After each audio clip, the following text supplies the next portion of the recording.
Welcome back to another episode of the High School Hab. I am so excited about this podcast. I have with us today Nora Shabu. Hold up. Let me introduce myself as usual. I am your host, Louis Muema. So Nora Shabu, welcome aboard. I am proud and I am happy to have you here. Hi, how do you do today? Hi, thank you so much, Louis, for having me. I'm super excited. I'm excited too. You're welcome. So, to everybody out there listening to our podcast today or tomorrow, we're looking at the topic 10 skills that every high school student should have. Now, listen, it's not just about high school students, remember, even university students. Yeah, you listening to me today. So, we're going to stress on the top 10 skills that you should have as an effective student. Okay, so I'm going to dive right into them. First things first is time management, okay? So one, how are you managing your time? Two, that's good study habits, okay? How are you going through your notes? How are you studying? How are you understanding concepts? How are you building, okay? Three, we have the ability to set attainable goals. When I say attainable goals, I mean goals that you can achieve, okay? Not something that is out of this world, but something that you can achieve. So you set the goal and you achieve it. How are you doing that? How are you managing? Okay. Fourthly, we have concentration. Okay. What is it that is distracting you? How are you managing to concentrate? Okay, then we have the good notes taking, we have completion of assignments or your homework, hashtag that is important.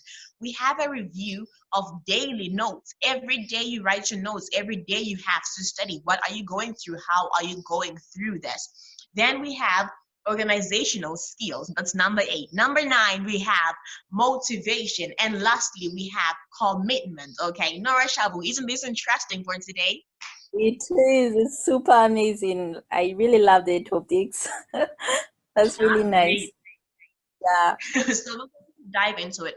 I'm not going to stress on the first 7 points because for the past days in our past podcasts we have been looking at these things. Okay, we have been looking at the effective study tips and guides, for example, so you guys can check out our previous podcasts and just find these tips in them. So Nara Shabu, I want you to stress on something called the organizational skills. That's our number 8 for today. Tell us what you have to say about organizational skills, Nora. All right. Thank you so much, Louis. So when it comes to organization skills, I think I'm going to answer that through my own personal experience.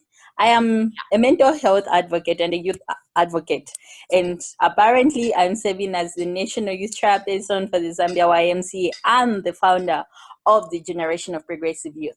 My leadership journey, or me volunteering into organization, kind of started when I was in high school.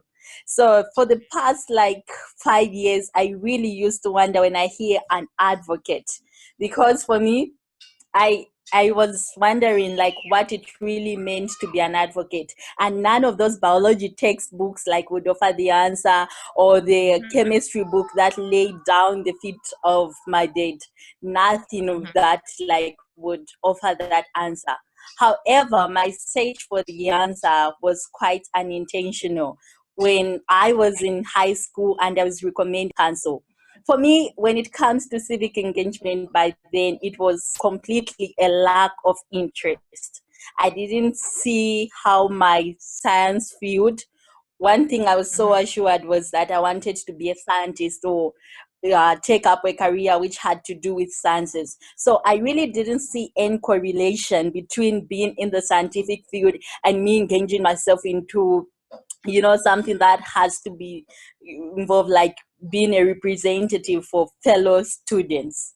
However, that day when I walked through the sliding double doors of the city halls of my school, and I heard the voices of the 30 young people who were talking about, how they are going to serve their school, how they are going to serve their community, that voice, those voices of those 30 young people, which were being used to speak out for the voiceless and also reshape the distribution, of power and authority in their communities, really placed a remarkable spark in me. And the next student council, like when I went there, I was ready like to give feedback, listen to other young people, and I came to realize that how being an advocate for my community was similar to being an advocate for my patients.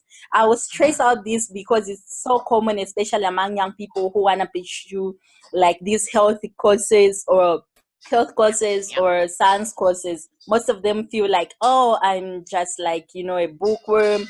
I have to spend my time in books and everything. But then I realized that being, in the medical field is beyond looking at the medical gowns and IV tubes. It takes Okay. applying what you are learning like to the world. So an advocate for young people, or just for being a humanitarian, it made me learn that it's similar to you being an advocate for your patient, because as Okay. time goes, actually you are not treating diseases, you are treating a person, and you learn to know how best to work with humanity, how best to work with your patients. Because Mhm. if you volunteer, let's say in an NGO, and you are helping out young girls or anything like that, in these NGOs they start teaching you how do you communicate with people, how do you get along like with people, living with people in the community. So it's very important that while you're in high school or in university, that you take particular interest in such activities or volunteering. And it Okay. might not be that everybody can be the head girl, the prefect and everything, but i Yeah. i believe that each one of us have interests and ambitions. So if you feel Okay. maybe you want to take up a career like in law or public speaking, you can join the debate club, right? And from Yeah. there you're able to get, it's something you are volunteering or you are doing, but it's so related to your passions and your ambitions and your aspirations. And for those who want to be, let's say, engineers, like myself, I was the JETS presidents, that's junior engineers, Okay. technician and scientists, Okay. because I really wanted to go into a field which was close to sciences. So I feel there's always a platform where you can start up and represent young people and also help. So if you want to go into the science fields, JETS is there for you. There's so many other clubs that you can join. So particularly getting that skill while you're in high school actually helps you, because immediately I finished, like I was done with my high school, and Mhm. during that gap year I decided like I'm going to continue volunteering, and I went on and joined the YMCA. And from there Okay. I started learning quite a number of things. I'm still learning. So I would advise to young people that it's important that they learn like to be diverse, and also just Yeah. do quite a number of things, yeah, rather than just trying to embrace your introverted textbook world. Thank you, Louis.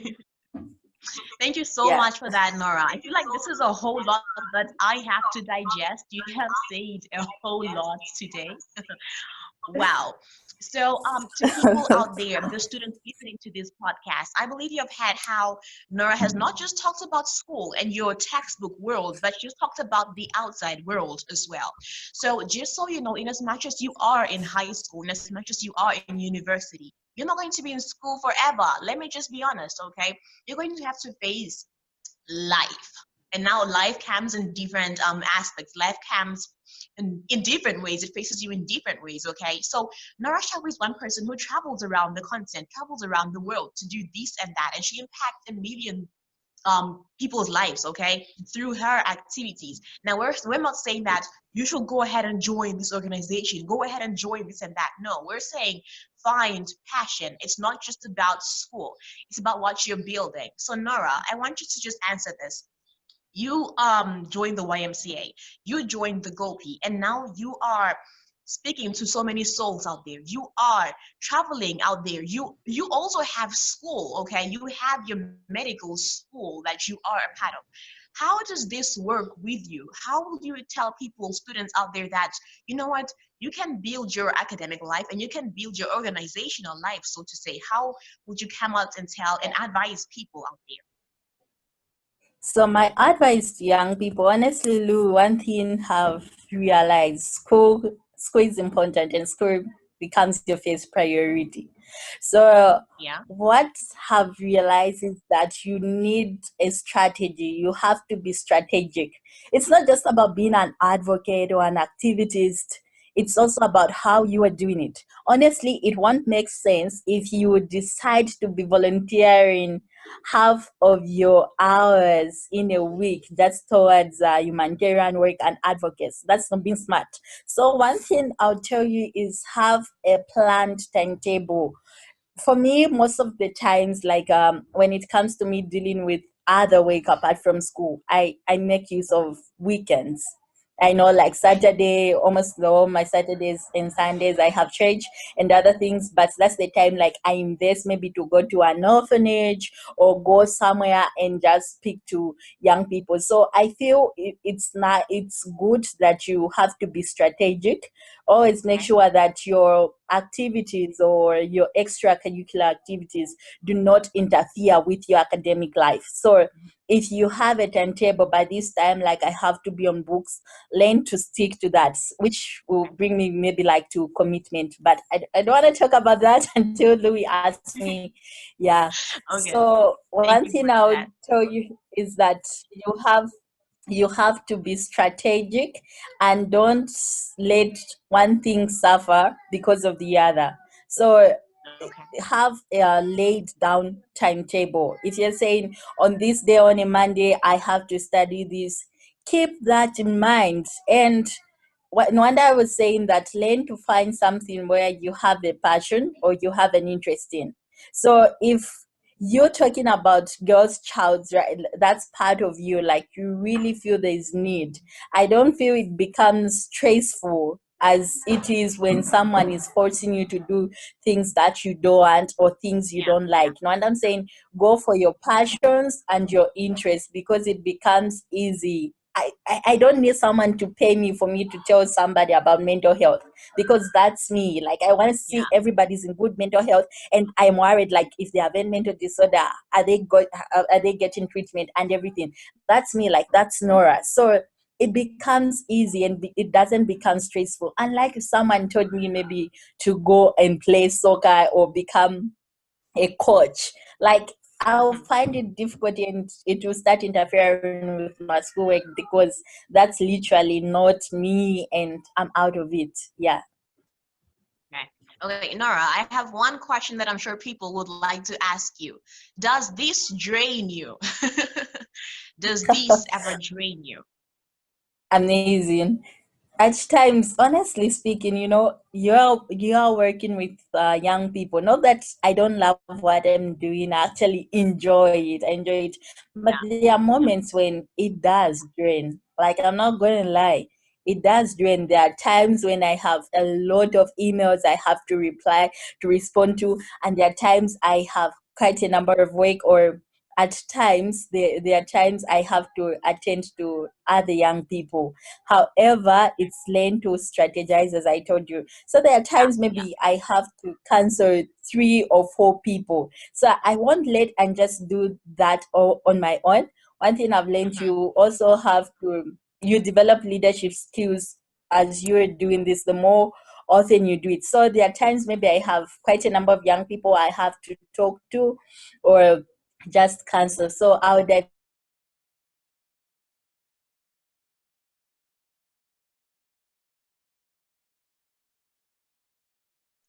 Okay. I think Nora just had a pause or break right there. Sorry for that.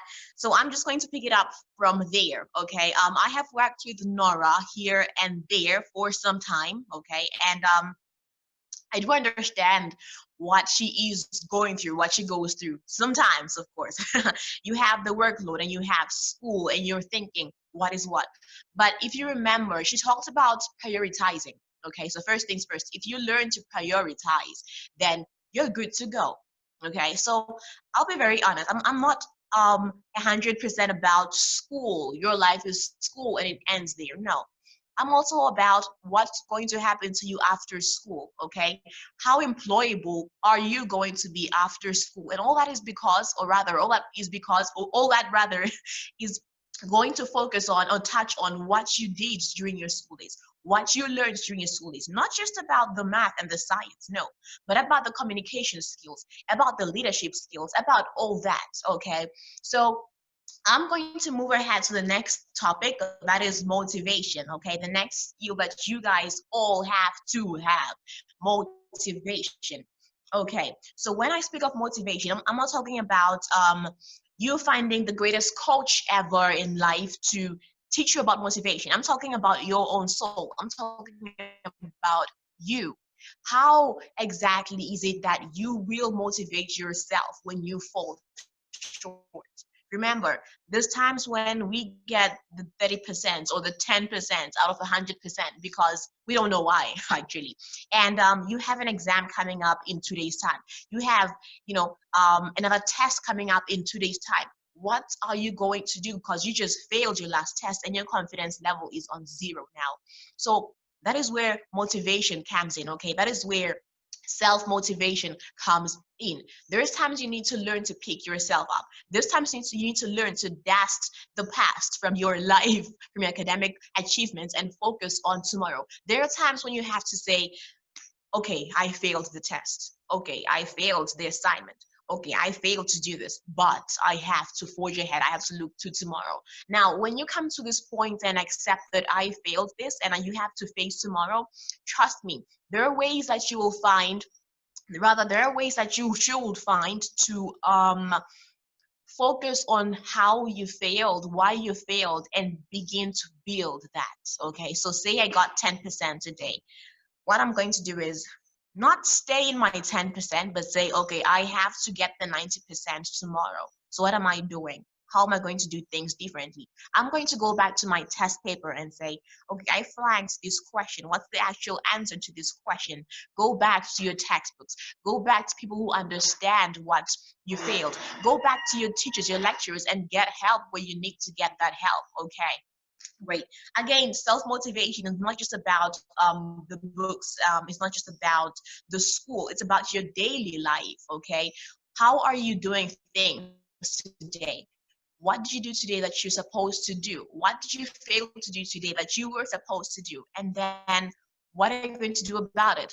Just earlier today, I was telling one of my people that, things happen to us and things hit us differently sometimes, but then you have to learn to pick yourself up and you have to learn to make the right choice out of the failure, out of something that did not work according to plan. Okay, now you will not have power of what happens to you. You will not have power of the test you just failed because it's in the past, especially, but you have power over choice, over the choice you should make there and then. You have power over the choice you should make for the next test to come. You have power over the choice to make, over your mindset, your mentality. That is, am I going to sit back and cry because I failed? Or am I going to study harder for my next test? All that falls under motivation, okay?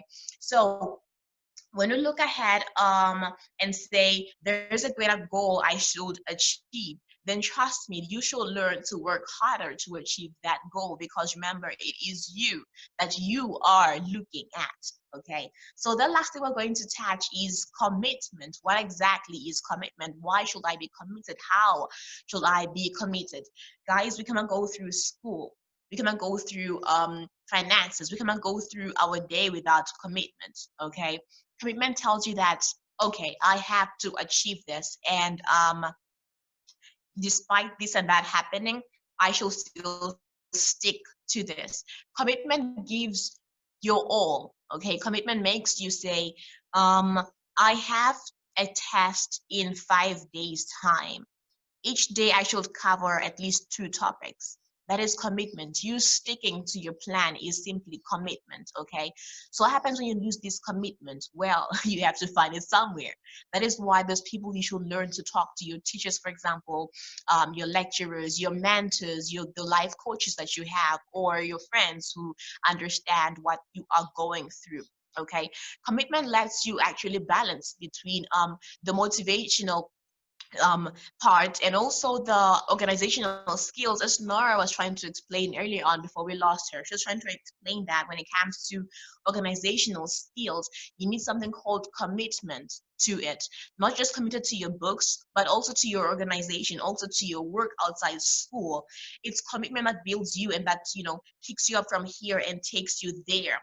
It's commitment that makes you run along throughout your journey, and it makes you achieve goals. It makes you set goals and achieve all those. All that is because of commitment. So guys, we have stressed on about three topics. That is organizational skills, motivation, and commitment. We also have the other pointers that were time management, good study habits, setting attainable goals, concentration, there's the good notes taking, there's completion of assignments or your homework, hashtag that is important. There's also review of your daily notes, that is studying daily, okay? These are the top 10 skills for the high school have for today. These are the top 10 skills that every student should have, not just high school, sorry, but also university students, guys. So thank you so much for joining us on today's podcast. I am glad to be a part of you guys. I am glad to have hosted Nora for the time we had her. We are sorry we lost her before time, but that is that. I hope you guys have learned a thing and to remember. We can always interact. You can always contact us. We have our details below. You can always like and subscribe. We have our details below as well. And guys, take this, apply this, and let's see this work for you, not just for me as I've talked and said all this today, but for you too. Okay. Thank you so much for being a part of our podcast. We have come to the end of our podcast for today. It is your host, Louis Muemmer. Until next time, goodbye.